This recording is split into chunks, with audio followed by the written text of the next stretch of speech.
ദേശീയപാതയിലെ കുഴികൾ നിവരാൻ 6 വരി പാതയുടെ നൂറ്റാണ്ടോളം കാത്തിരിക്കേണ്ടി വരുമെന്ന ആശങ്ക വേണ്ട. എന്നെ നിൽക്കുന്ന MLAയ്ക്കും പൊതുമരാമത്ത് വകുപ്പിനും നന്ദി. അറ്റകുറ്റപ്പണികൾ ഒരാഴ്ചയ്ക്കകം. പ്രധാന വാർത്തകൾ. കാസർഗോഡ് നഗരത്തിലെ ദേശീയപാതയുടെ അറ്റകുറ്റപ്പണികൾ ഒരാഴ്ചയ്ക്കുള്ളിൽ ആരംഭിക്കും. തകർന്ന തരിപ്പണമായ റോഡിലൂടെയുള്ള ജനങ്ങളുടെ ദുരിതയാത്രയ്ക്ക് ഉടൻ പരിഹാരം കാണുമെന്ന് എന്നെ നിൽക്കുന്ന MLA KCN ന്യൂസിനോട്. പടന്നക്കാട് നെഹ്റു കോളേജിൽ SFI നടത്തിവരുന്ന സമരം അവസാനിപ്പിച്ചു. വിദ്യാർത്ഥികൾ മുന്നോട്ട് വെച്ച ആവശ്യങ്ങൾ മാനേജ്മെന്റ് അംഗീകരിച്ചതോടെ തിങ്കളാഴ്ച മുതൽ ക്ലാസുകൾ തുറക്കും. ഉപ്പള മുസോടി കടപ്പുറത്ത് കടലാക്രമണം രൂക്ഷമാകുന്നു. 3 വീടുകൾ പൂർണ്ണമായും കടലെടുത്തു. ഭീതിയിൽ പ്രദേശവാസികൾ. ഗുണമേന്മയേറിയ സങ്കരയിനം തെങ്ങിൻ തൈകൾക്ക് ജില്ലയിൽ ആവശ്യക്കാർ കുറയുന്നു. കൃഷിയിലുണ്ടായ നഷ്ടക്കണക്കും കുള്ളൻ തെങ്ങിൻ തൈകളുടെ വരവും വിതരണത്തെ ബാധിച്ചു. അച്ചാംതുരുത്തി കോട്ടപ്പുറം പാലം നിർമ്മാണം പൂർത്തിയായി. അച്ചാംതുരുത്തി ദ്വീപ് നിവാസികളുടെ ചിരകാല സ്വപ്നം പൂവണിയുന്നു. വിശദമായ വാർത്തകളിലേക്ക്. കാസർഗോഡ് നഗരത്തിൽ 10 മിനിറ്റിൽ എത്തേണ്ട ദൂരത്തെ മണിക്കൂറുകളിലേക്ക് വലിച്ചു നീട്ടുന്ന ഗതാഗത കുരുക്കിന് പരിഹാരമാകുന്നു. MLA എന്നെ നിൽക്കുന്ന പൊതുമരാമത്ത് വകുപ്പ് മന്ത്രിയുടെ അടിയന്തര ശ്രദ്ധയിൽപ്പെടുത്തിയതിനെ തുടർന്നാണ് പ്രശ്നപരിഹാരത്തിന് യുദ്ധകാലാടിസ്ഥാനത്തിൽ നടപടികളായത്. ഒരാഴ്ചയ്ക്കുള്ളിൽ അറ്റകുറ്റപ്പണികൾ ആരംഭിക്കും. മഴ ശക്തമായതോടെ ജില്ലയിലെ പ്രധാന നഗരങ്ങളിലെ റോഡുകളെല്ലാം പൊട്ടിപ്പൊളിഞ്ഞു. ജില്ലാ ആസ്ഥാനത്ത് തന്നെയാണ് അത്യന്തം ലജ്ജിപ്പിക്കുന്ന ഈ കാഴ്ചകൾ. കറന്തക്കാട് മുതൽ കാസർഗോഡ് പുതിയ ബസ് സ്റ്റാൻഡ് വരെയുള്ള ദേശീയപാതയുടെ അവസ്ഥ കണ്ടാൽ ഇതര ജില്ലക്കാർ വരെ മൂക്കത്ത് വിരൽ വെക്കും. റോഡിൽ രൂപപ്പെട്ട പാതാളക്കുഴികളിൽ വീണ് നടുവൊടിഞ്ഞ് യാത്ര ചെയ്യുകയാണ് വാഹനയാത്രക്കാർ. പുതിയ ബസ് സ്റ്റാൻഡ് ട്രാഫിക് ജംഗ്ഷനിൽ മെറ്റൽ ഇളകിയ റോഡിലൂടെ ദുരിതയാത്ര നടത്തുകയാണ് ജനങ്ങൾ. തലങ്ങും വിലങ്ങുമുള്ള കുഴികളിൽ വീഴാതെ വാഹനങ്ങൾ ട്രാഫിക് നിയമം ലംഘിക്കുന്നതും പതിവായിട്ടുണ്ട്. ദേശീയപാതയിലെ ഈ ദുഷ്കരയാത്ര മൂലം നിയന്ത്രണ വിധേയമാക്കാൻ ഏറെ പാടുപെടേണ്ടി വരുന്ന ഗതാഗതക്കുരുക്കും ഉണ്ടാകുന്നുണ്ട്. ബസ് സ്റ്റാൻഡിലേക്കുള്ള പ്രവേശന ഭാഗം തന്നെ തകർന്ന് തരിപ്പണമായ രീതിയിലാണ്. കുറച്ചു ഭാഗം മാത്രം ഇന്റർലോക്ക് ചെയ്ത് മറ്റു ഭാഗങ്ങൾ ഒഴിവാക്കിയതിലും വ്യാപക പ്രതിഷേധമുണ്ട്. ദേശീയപാത തകർന്നതാണ് ഗതാഗതക്കുരുക്കിന് പ്രധാന കാരണമെന്ന് സ്ഥലം MLA പറയുന്നു. ഒരാഴ്ചക്കുള്ളിൽ നിയമ നടപടികൾ പൂർത്തിയാക്കി അറ്റകുറ്റപ്പണികൾ ആരംഭിക്കുമെന്ന് എന്നെ നിൽക്കുന്ന MLA KCN ന്യൂസിനോട് പറഞ്ഞു. കാസർഗോഡ് പുതിയ ബസ് സ്റ്റാൻഡ് പരിസരത്ത് ദേശീയപാതയിൽ നമ്മൾ കാണാൻ സാധിക്കുന്ന കുണ്ടും കുഴിയുമാണ്. അപ്പോൾ വാഹനങ്ങൾ നീങ്ങുന്നില്ല, അവിടെ നിന്ന് വേഗതയില്ല വാഹനങ്ങൾക്ക്. അപ്പോൾ ട്രാഫിക് ജാമാണ് ഇപ്പോൾ. അപ്പോൾ ഇത് ബഹുമാനപ്പെട്ട പൊതുമരാമത്ത് വകുപ്പ് മന്ത്രിയുടെ ശ്രദ്ധയിൽ ഞാൻ പെടുത്തിയിട്ടുണ്ട്. മന്ത്രി NHന്റെ ചീഫ് എഞ്ചിനീയർക്ക് നിർദ്ദേശം നൽകിയിട്ടുണ്ട്. വളരെ പെട്ടെന്ന് തന്നെ ഈ കുണ്ടും കുഴിയും നികത്തി ട്രാഫിക് സാധാരണ പോലെ ആക്കാനുള്ള നിർദ്ദേശം ബഹുമാനപ്പെട്ട മന്ത്രി നൽകിയിട്ടുണ്ട്. അപ്പോൾ ഞാൻ സിയുമായി ബന്ധപ്പെട്ടു, NHന്റെ സിയുമായി ബന്ധപ്പെട്ടു. അദ്ദേഹം ഈ കാസർഗോഡ് ജില്ലയിലെ നാഷണൽ ഹൈവേയുടെ എഞ്ചിനീയർമാർക്ക് അത് സംബന്ധിച്ചുള്ള നിർദ്ദേശം നൽകിയിട്ടുണ്ട്. അപ്പോൾ ഇതുവരെ ഉള്ള ഒരു ബുദ്ധിമുട്ട് എന്ന് വെച്ചാൽ ഈ നാഷണൽ ഹൈവേയിൽ വേണ്ടത്ര ഉദ്യോഗസ്ഥന്മാരില്ല. AIയുടെ ഒക്കെ കുറവുണ്ടായിരുന്നു. അപ്പോൾ ഇന്നലെ AIമാരൊക്കെ പോസ്റ്റ് ചെയ്തു. അപ്പോൾ എസ്റ്റിമേറ്റ് തയ്യാറാക്കി അത് തിരുവനന്തപുരത്ത് എത്തിച്ചാലും ആവശ്യമായ ഫണ്ട് ഉടനെ തന്നെ ഈ ആഴ്ച തന്നെ ആവശ്യമായ ഫണ്ട് അനുവദിക്കും. അപ്പോൾ അതിൻ്റെ അറ്റകുറ്റപ്പണി നടത്താൻ നമുക്ക് സാധിക്കും. ട്രാഫിക് മൂവ്മെൻറ്റൊക്കെ പഴയ പോലെ നമുക്ക് ആക്കി തീർക്കാൻ സാധിക്കും എന്നാണ് ഇപ്പോൾ ഇന്ന് രാവിലെ ഞാൻ സിയുമായി ബന്ധപ്പെട്ടിരുന്നു. അപ്പോൾ സിയിൽ നിന്ന് കിട്ടിയ വിവരം അതാണ്. അപ്പോൾ ഇവിടെ ചില ആളുകളുടെ സംശയം ഇപ്പോൾ ഈ ദേശീയപാത വികസിപ്പിക്കുന്നതിനുമായി ബന്ധപ്പെട്ടതാണ്. അപ്പോൾ ദേശീയപാത വികസിപ്പിക്കുന്നതിന് മുമ്പ് ഇതിൻ്റെ അറ്റകുറ്റപ്പണിയൊന്നും നടത്തുകയില്ല. അതുകൊണ്ട് ഈ ബുദ്ധിമുട്ട് ഏറെക്കാലം കാസർഗോഡ് ജനങ്ങൾക്ക് അനുഭവിക്കേണ്ടി വരും എന്നുള്ള ഒരു സംശയം ആളുകളുടെ ഇടയിലുണ്ട്. ആ സംശയത്തിന് ഒരടിസ്ഥാനം ഇല്ല എന്ന് ഞാൻ അറിയിക്കാൻ ആഗ്രഹിക്കുന്നു. പുതിയ ബസ് സ്റ്റാൻഡ് മുതൽ പഴയ ബസ് സ്റ്റാൻഡ് വരെയുള്ള ഗതാഗതക്കുരുക്കഴിക്കാനും ജനപ്രതിനിധികൾ ഏറെ പാടുപെടേണ്ടി വരുമെന്നതും വാസ്തവമാണ്. നിയമം ലംഘിച്ചുള്ള വാഹന പാർക്കിങ്ങും പ്രധാന കാരണമാകുന്നു. മഴക്കാലത്തിന് മുൻപ് നടത്തുന്ന അറ്റകുറ്റപ്പണികൾ കരാറുകാർ ലാഘവത്തോടെ കാണുന്നതാണ് റോഡ് തകർച്ചയ്ക്ക് കാരണമെന്നും ആരോപണമുയർന്നുണ്ട്. News desk KCN. ക്യാമ്പസിലെ അടിസ്ഥാന സൗകര്യങ്ങളുടെ അഭാവം പരിഹരിക്കണമെന്നാവശ്യപ്പെട്ട് പടന്നക്കാട് നെഹ്റു കോളേജിൽ SFI നടത്തിയ സമരം വിജയം കണ്ടു. PG ബ്ലോക്കിന്റെ നിർമ്മാണം ഉൾപ്പെടെയുള്ള ആവശ്യങ്ങൾ മാനേജ്മെന്റ് വിളിച്ചു ചേർത്ത യോഗത്തിൽ അംഗീകരിക്കപ്പെട്ടതോടെ അടച്ചിട്ട കോളേജ് തിങ്കളാഴ്ച മുതൽ തുറന്ന് പ്രവർത്തിക്കും. വിദ്യാർത്ഥി സമരത്തെ തുടർന്ന് കോളേജ് അനിശ്ചിതകാലത്തേക്ക് അടച്ചിട്ടിരുന്നു.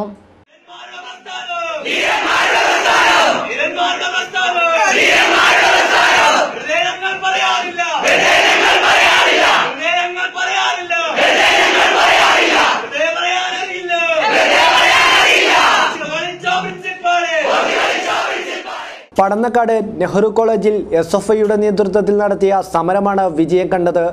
വിദ്യാർത്ഥികൾ മുന്നോട്ട് വച്ച മുഴുവൻ ആവശ്യങ്ങളും മാനേജ്മെന്റ് അംഗീകരിക്കുകയായിരുന്നു. മാനേജ്മെന്റ് വിളിച്ചു ചേർത്ത യോഗത്തിലാണ് വിദ്യാർത്ഥികൾ മുന്നോട്ട് വച്ച അടിസ്ഥാന പ്രശ്നങ്ങൾക്ക് പരിഹാരമായത്. PG ബ്ലോക്കിന്റെ നിർമ്മാണം ഉടൻ ആരംഭിക്കാനും എൻട്രൻസ് എക്സിറ്റ് ഒഴികെയുള്ള സ്ഥലങ്ങളിൽ സ്ഥാപിച്ച മുഴുവൻ CCTV ക്യാമറകളും ഒഴിവാക്കാനും യോഗത്തിൽ തീരുമാനമായി. പെൺകുട്ടികളുടെ ഹോസ്റ്റൽ ഫീസ് വർധന വിദ്യാർത്ഥി സംഘടനകളുമായി ചർച്ച ചെയ്ത് തീരുമാനിക്കും. കോളേജിലെ ഗേൾസ് റൂം 1 മാസത്തിനകം സജ്ജീകരിക്കാനും ടോയ്ലറ്റ് ഉൾപ്പെടെയുള്ള അടിസ്ഥാന സൗകര്യങ്ങളുടെ പ്രശ്നങ്ങൾ പരിഹരിക്കാനും യോഗത്തിൽ ധാരണയായി. അടിസ്ഥാന പ്രശ്നങ്ങൾ പരിഹരിക്കണമെന്നാവശ്യപ്പെട്ട് SFI യൂണിറ്റ് കമ്മിറ്റിയാണ് 5 ദിവസമായി കോളേജിൽ സമരം നടത്തിയത്. തുടർന്ന് പ്രിൻസിപ്പാൾ കോളേജ് അനിശ്ചിതകാലത്തേക്ക് അടച്ചിടുകയായിരുന്നു. ഇതിന്റെ ഭാഗമായാണ് മാനേജ്മെന്റ് വിദ്യാർത്ഥികളുമായി ചർച്ചയ്ക്ക് തയ്യാറായത്. ചർച്ചയിൽ തീരുമാനമായതോടെ അടച്ചിട്ട ക്യാമ്പസ് തിങ്കളാഴ്ച മുതൽ തുറന്ന് പ്രവർത്തിക്കും.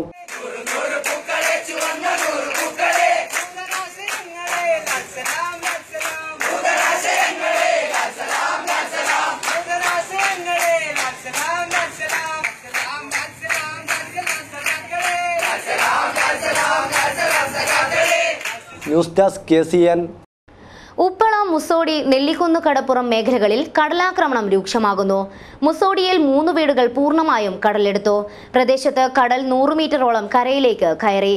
നെല്ലിക്കുന്ന് കടപ്പുറത്തും കടലാക്രമണം ശക്തമായിട്ടുണ്ട്. കാസർഗോഡ് മൂസോടി അദീക മേഖലയിലാണ് കടലാക്രമണത്തിൽ വ്യാപകമായ നാശനഷ്ടമുണ്ടായത്. അബ്ദുൽ ഖാദർ, നബീസ, മൊയ്തീൻ കുഞ്ഞി എന്നിവരുടെ വീടുകളും ഷാഹുൽ ഹമീദിന്റെ കടയും പൂർണ്ണമായും തകർന്നു. 10ഓളം വീടുകൾ ഏതു നിമിഷവും കടലെടുക്കുമെന്ന അവസ്ഥയിലാണ്. കാസർഗോഡ് നെല്ലിക്കുന്ന് കടപ്പുറത്തും കടലാക്രമണം രൂക്ഷമായി തുടരുകയാണ്.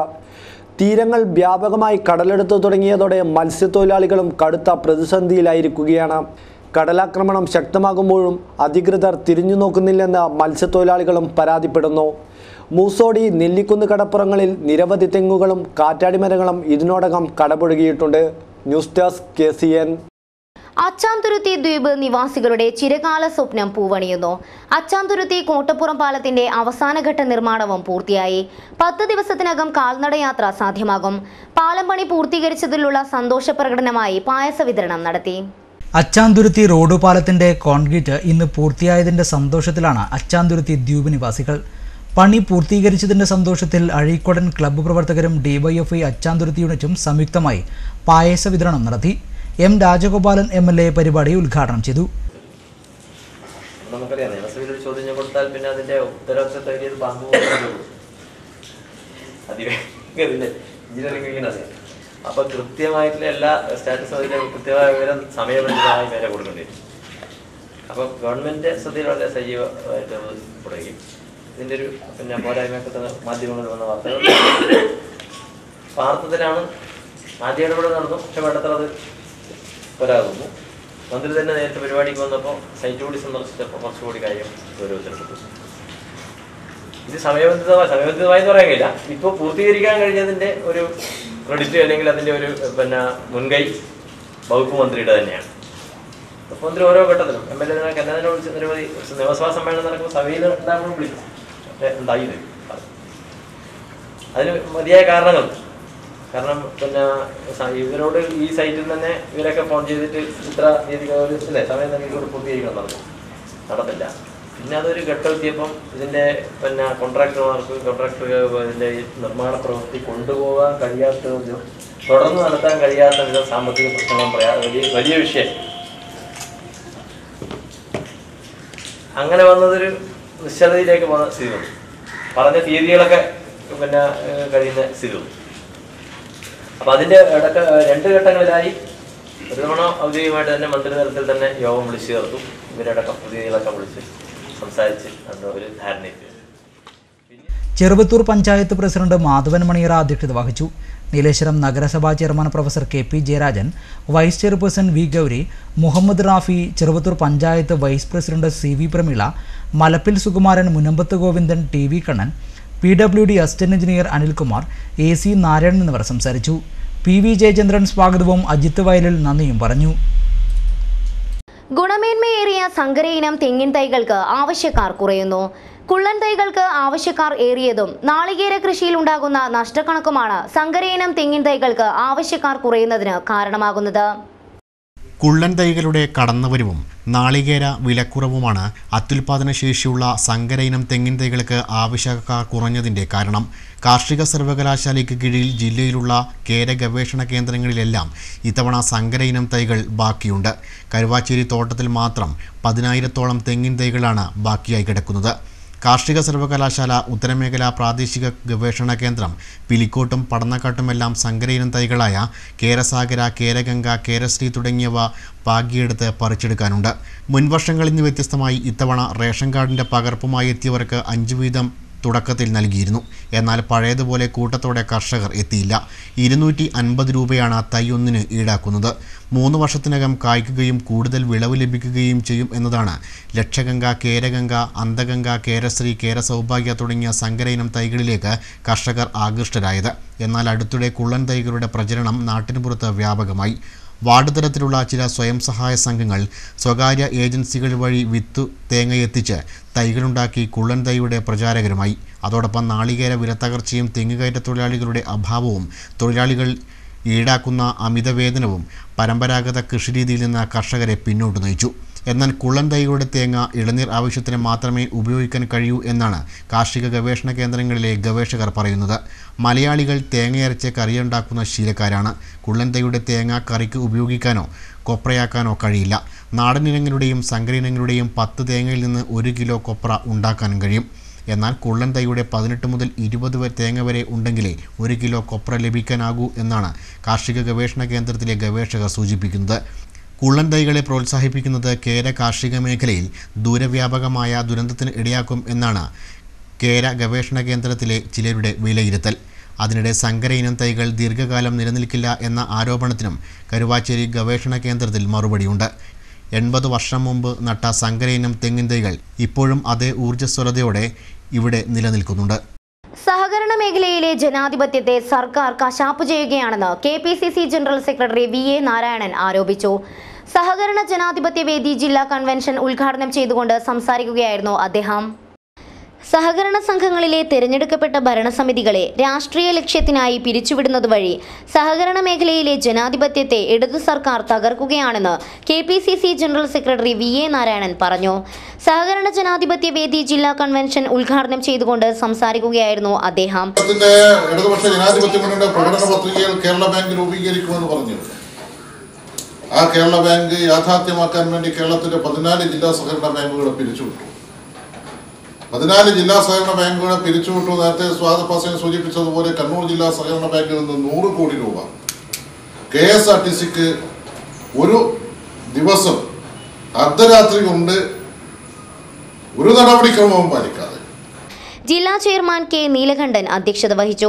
KPCC general secretary KP Kunhikannan, DCC president Hakeem Kunnil, KPCC നിർവാഹക സമിതി അംഗം ബാലകൃഷ്ണ വോർ കൂഡ്ലു, DCC ഭാരവാഹികളായ KK Rajendran, KV Sudhakaran, M Kunhambu Nambiar, VR Vidyasagar തുടങ്ങിയവർ സംസാരിച്ചു. സഹകരണ മേഖലയിലെ ജനാധിപത്യം തകർക്കുന്ന നടപടിക്കെതിരെ ഓഗസ്റ്റ് 11-ന് സഹകരണ ജനാധിപത്യ വേദിയുടെ നേതൃത്വത്തിൽ സഹകരണ സംഘം ജോയിന്റ് രജിസ്ട്രാർ ഓഫീസിന് മുന്നിൽ ധർണ നടത്തും. ഗൾഫിലെ അവിഹിത ഇടപാടുകളുടെ പേരിൽ ഉടലെടുക്കുന്ന തർക്കം നാട്ടിലെ ക്രമസമാധാനം തകർക്കുന്ന രീതിയിൽ പ്രതികാര നടപടികളിലേക്ക് നീങ്ങുന്നത് കാസർഗോട്ട് തുടർക്കഥയാകുന്നു. പതിറ്റാണ്ടുകൾക്ക് മുൻപ് മുംബൈ കേന്ദ്രീകരിച്ച് കള്ളക്കടത്ത് നടത്തിയിരുന്ന സംഘങ്ങൾ അവിടുത്തെ ഇടപാടിന്റെ പേരിൽ നാട്ടിലെ കുടുംബങ്ങളെ ആക്രമിക്കുന്ന സംഭവങ്ങൾ പതിവായിരുന്നു. ഇതേ മാതൃകയിലാണ് ഗൾഫിലെ ഇടപാടിനെ ചൊല്ലി നാട്ടിൽ സംഘർഷം പതിവായിരിക്കുന്നത്. ഗൾഫിലെ ബിസിനസ് തർക്കവുമായി ബന്ധപ്പെട്ടും മറ്റും നാട്ടിൽ വിവിധ പ്രദേശങ്ങളിൽ നടക്കുന്ന കൊട്ടേഷൻ അക്രമങ്ങൾക്കെതിരെയും നാട്ടുകാരും മനുഷ്യാവകാശ പ്രവർത്തകരും സൗഹൃദ കൂട്ടായ്മ സംഘടിപ്പിക്കും. ശനിയാഴ്ച വൈകുന്നേരം 6 മണിക്ക് ചെമ്പേരിക്ക ടൗണിലാണ് കൂട്ടായ്മ നടക്കുക. കഴിഞ്ഞ ദിവസം ചെമ്പേരിക്കയിലെ PA മൊയ്തീൻ കുഞ്ഞിയുടെ വീടിന് നേരെ ആക്രമണം നടന്നിരുന്നു. ഈ വർഷം ജനുവരിയിലും മൊയ്തീൻ കുഞ്ഞിയും കുടുംബവും ആക്രമണത്തിന് ഇരയായതായി പറയപ്പെടുന്നു. കുമ്പള കേന്ദ്രീകരിച്ച് ഗുണ്ടാ പ്രവർത്തനം നടത്തുന്ന സംഘത്തിലുള്ളവരാണ് ചെമ്പേരിക്കയിലെ വീടാക്രമിച്ചതെന്നും സൂചനയുണ്ട്. ഈ സാഹചര്യത്തിലാണ് നാട്ടുകാരും മനുഷ്യാവകാശ പ്രവർത്തകരും ചേർന്ന് ചെമ്പേരിക്കയിൽ സൗഹൃദ കൂട്ടായ്മ സംഘടിപ്പിക്കുന്നത്. News desk KCN. Lions club of ചന്ദ്രഗിരിയുടെ 2017-18 സേവന വർഷത്തിലേക്കുള്ള പുതിയ ഭാരവാഹികളുടെ സ്ഥാനാരോഹണ ചടങ്ങ് ലളിത് റിസോർട്ടിൽ നടന്നു. ലയൺസ് ഡിസ്ട്രിക്ട് 318 മുൻ ഗവർണർ വിനീഷ് വിദ്യാധരൻ പുതിയ ഭാരവാഹികൾക്ക് പ്രതിജ്ഞാവാചകം ചൊല്ലിക്കൊടുത്തു. President Abdul Nazeer TK, secretary Farooq Kasmi, treasurer Sharif Kappil, CL Rasheed, Abdul Khader, Muhammad Hanif PM, KC Irshad എന്നിവരടക്കം 30 അംഗ കമ്മിറ്റി ചുമതലയേറ്റു. Fiza group of companies managing director BM Farooq ചടങ്ങിൽ വിശിഷ്ടാതിഥിയായി. Lions club of Chandragiri alpha palliative care എന്ന സംഘടനയുടെ സഹകരണത്തോടെ 15 വീൽചെയറുകൾ വിതരണം ചെയ്തു. മെഡിക്കൽ എക്യുപ്മെന്റ്സ് വിതരണം UK യൂസഫ് നിർവഹിച്ചു. ലയൺസ് ക്ലബ്ബ് ഓഫ് ചന്ദ്രഗിരിയുടെ responsible citizen award new Malabar പുനരധിവാസ കേന്ദ്രത്തിന്റെ ഡയറക്ടർ ചാക്കോയ്ക്ക് സമ്മാനിച്ചു. ചടങ്ങിൽ lions DG mentor lion K Gopi, regional chairperson lion Mohan, zone chairperson lion advocate Ramesh alpha, palliative care coordinator doctor Surjith, Daya palliative care adviser Sharafuddin, Jaleel Muhammad, CEO Muhammad Kunhi, Shamseer റസൂൽ തുടങ്ങിയവർ സംസാരിച്ചു. കടൽഭിത്തി തകർന്നു. നീലേശ്വരം തൈക്കടപ്പുറത്ത് കൂടുതൽ പ്രദേശങ്ങളിൽ ഉപ്പുവെള്ളം മാത്രം. രൂക്ഷമായ കടൽക്ഷോഭത്തിനോടൊപ്പം അനധികൃത മണലെടുപ്പും ഭിത്തി നിരന്തരം തകരാൻ കാരണമാകുന്നുവെന്ന് നാട്ടുകാർ ആരോപിക്കുന്നു. അനധികൃതമായ മണലെടുപ്പും രൂക്ഷമാകുന്ന കടൽക്ഷോഭവുമാണ് തൈക്കടപ്പുറത്ത് കടൽഭിത്തി തകരാൻ ഇടയാക്കുന്നത്. നിലവിൽ സി റോഡ്, ആശുപത്രി റോഡ് ഭാഗത്ത് നിർമ്മിച്ച 50 മീറ്ററോളം കടൽഭിത്തി ഏതാണ്ട് പൂർണ്ണമായും തകർന്നിട്ടുണ്ട്. കടൽക്ഷോഭത്തെ തുടർന്ന് വർഷങ്ങൾക്ക് മുമ്പ് വീട് വരെ തകർന്ന സംഭവത്തെ തുടർന്നാണ് പ്രദേശത്ത് 2007-ൽ കടൽഭിത്തി നിർമ്മിച്ചത്. എന്നാൽ 2008-ൽ ഇത് തകർന്നു. പിന്നീട് കൂടുതൽ തുക ഉപയോഗപ്പെടുത്തി കൂടുതൽ ഭാഗം കൂടി ഉൾപ്പെടുത്തിയാണ് പുനർനിർമ്മിച്ചത്. എന്നാൽ ഈ ഭിത്തിക്കും അധികം ആയുസ്സുണ്ടായില്ല. കടൽക്ഷോഭത്തിനൊപ്പം തീരപ്രദേശത്ത് നടക്കുന്ന അനധികൃതമായ മണലെടുപ്പാണ് കടൽഭിത്തി വേഗത്തിൽ തകരാൻ ഇടയാക്കുന്നതെന്ന ആരോപണമുണ്ട്. പ്രദേശത്തുള്ളവർ തന്നെയാണ് ഇതിന് കൂട്ടുനിൽക്കുന്നതെന്ന പ്രത്യേകതയുമുണ്ട്. നേരത്തെ കടലോരത്ത് 50 മീറ്റർ ദൂരത്തിൽ ഉപ്പുവെള്ളം മാത്രം ലഭിച്ചിരുന്നത് ഇപ്പോൾ 150 മീറ്റർ ഭാഗത്തേക്ക് കൂടി വ്യാപിച്ചിരിക്കുകയാണ്. വർഷകാലത്ത് മാത്രമാണ് ഇവർക്ക് ശുദ്ധജലം ലഭിക്കുന്നത്. ഇതും മണൽക്കടത്ത് കാരണമാണെന്നാണ് നിഗമനം. അതിനിടെ തകർന്ന കടൽഭിത്തി പുനർനിർമ്മിക്കുന്നതോടൊപ്പം ബോട്ട് ജെട്ടി മുതൽ VGM LP സ്കൂൾ വരെയും കടൽഭിത്തി നിർമ്മിക്കണമെന്നും ആവശ്യമുണ്ട്. അതോടൊപ്പം പോലീസിൻ്റെയും റവന്യൂ അധികൃതരുടെയും കബളിപ്പിച്ച് നടത്തുന്ന മണൽക്കടത്തും അവസാനിപ്പിക്കണമെന്നും ആവശ്യമുണ്ട്. ദേശീയ കാർഷിക കടാശ്വാസ കമ്മീഷൻ നിലവിൽ വരാൻ നടപടിയെടുക്കണമെന്ന് കിസാൻ ദേശീയ കൺവെൻഷൻ ആവശ്യപ്പെട്ടു. വിള ഇൻഷുറൻസ് തുക 100 ഇരട്ടിയാക്കിയ സംസ്ഥാന സർക്കാരിനെ കൺവെൻഷൻ അഭിനന്ദിച്ചു. കാർഷിക മേഖലയെ രക്ഷിക്കാൻ ദേശീയ കാർഷിക കടാശ്വാസ കമ്മീഷൻ നിലവിൽ വരണമെന്ന് കാഞ്ഞങ്ങാട് നടന്ന കിസാൻ സഭ കൺവെൻഷൻ ആവശ്യപ്പെട്ടു. കാഞ്ഞങ്ങാട് MN സ്മാരകത്തിൽ നടന്ന convention all India Kisan Sabha സംസ്ഥാന പ്രസിഡന്റ് J. വേണുഗോപാൽ നായർ ഉദ്ഘാടനം ചെയ്തു. 7 കർഷകരാണ് ഈ വർഷം വെടിയേറ്റു മരിച്ചു ഉൽപ്പന്നത്തിന് വില കിട്ടാൻ വേണ്ടി. നമ്മളെല്ലാവരും ചിക്കാഗോയെ ഓർമ്മിക്കുന്നവരാണ്. മേ ദിനത്തിൽ ചിക്കാഗോയെ തൊഴിലാളി 8 മണിക്കൂർ വിശ്രമം, 8 മണിക്കൂർ വിനോദം, 8 മണിക്കൂർ ജോലി, ഇതിനാണ് ഡിമാൻഡ് വെച്ച് സമരം. CPI ജില്ലാ secretary advocate Govindan Pallikkappil, A. Pradeepan, PA Nair, KS Kuriakose, Bangalam Kunhikrishnan തുടങ്ങിയവർ സംസാരിച്ചു. GSTയെ സംബന്ധിച്ച് ഡോക്ടർ KP ബിപിൻ ചന്ദ്രനും കാർഷിക മേഖലയിലെ പ്രശ്നങ്ങളെക്കുറിച്ച് കൃഷി അസിസ്റ്റന്റ് ഡയറക്ടർ K. സജിനിമോളും ക്ലാസ് എടുത്തു. സംസ്ഥാന ഭാഗ്യക്കുറി വകുപ്പ് ലോട്ടറി ടിക്കറ്റുകളിലെ വ്യാജനെ തടയാൻ സുരക്ഷാ മാർഗങ്ങൾ ഏർപ്പെടുത്തി. ഏജന്റുമാർക്കും ക്ഷേമനിധി അംഗങ്ങൾക്കും സുരക്ഷാ മാർഗങ്ങളെക്കുറിച്ച് ബോധവൽക്കരണ പരിപാടി സംഘടിപ്പിച്ചു. സംസ്ഥാന ഭാഗ്യക്കുറി ടിക്കറ്റുകളിൽ ഏർപ്പെടുത്തിയ സുരക്ഷാ മാർഗങ്ങളെക്കുറിച്ച് കാഞ്ഞങ്ങാട്ട് ബോധവൽക്കരണ പരിപാടി സംഘടിപ്പിച്ചു. ലോട്ടറി ഏജന്റുമാർക്കായാണ് ബോധവൽക്കരണ പരിപാടി സംഘടിപ്പിച്ചത്. കാഞ്ഞങ്ങാട് ശ്രമിക് ഭവനിൽ നടന്ന പരിശീലന പരിപാടി ക്ഷേമനിധി ബോർഡ് അംഗം V. ബാലൻ ഉദ്ഘാടനം ചെയ്തു. നമ്മളിപ്പം ₹3.60 12% നികുതി കൂടും. ഈ 12% നികുതി ഇപ്പം മുഖവില കൂട്ടിയത് എത്രയാണ്? ₹33.60 മേടിക്കണം. ₹3.60 ടിക്കറ്റിന് വില കൂട്ടണം. നടക്കുമോ?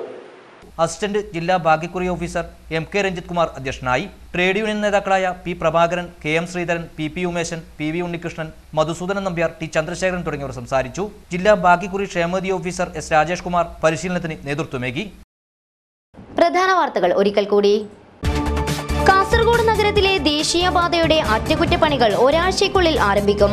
തകർന്ന തരിപ്പണമായ റോഡിലൂടെയുള്ള ജനങ്ങളുടെ ദുരിതയാത്രയ്ക്ക് ഉടൻ പരിഹാരം കാണുമെന്ന് എന്നെ നെല്ലിക്കുന്ന് MLA KCN ന്യൂസിനോട്.